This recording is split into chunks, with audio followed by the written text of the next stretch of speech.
MMK, sigurado 2 thumbs up.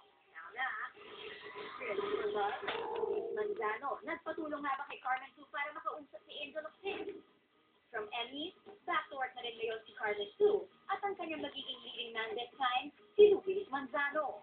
Kaya naman natanong ng SNN si Luis, si Carmen nga ba ang naging tulay para mabalik ang love between sa kanila ni Angel habang magkasama ang dalawang aktres sa New York?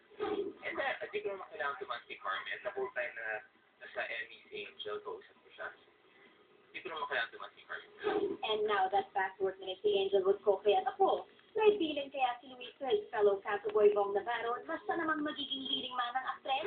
I'm happy for them. It's going to be a very, very fun project. Especially na alam natin kung gaano kalakas si Angel si Bong sa kabataan. At syempre nandiyan si Cookie. Tapos direct went pa ang gagawa. Hindi naman pa si Bong na ibang iyata mo yan.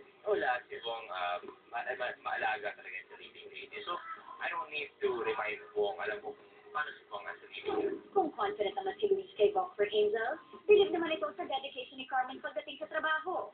Magsasama ang dalawa para sa isang episode ng maalaala mo kaya. Okay naman. She's really, really trying to learn the language. But in terms of her dedication, you'd always catch her reading the script at pinag-aaralan yung tayo niya. Talagang sigurado niya perfect. It's been great. Very excited because the plan to NMK has been going on for months and finally we get to make it happen.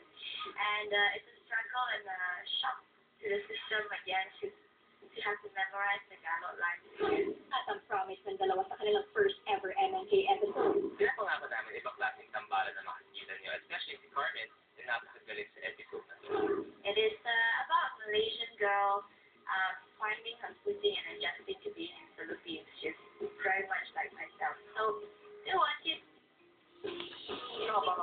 Yes, very. Hi to Bea! Alonso watching us now. Hi, Bea. Hi, Bea. Okay. Wala mo bang malinaw na balita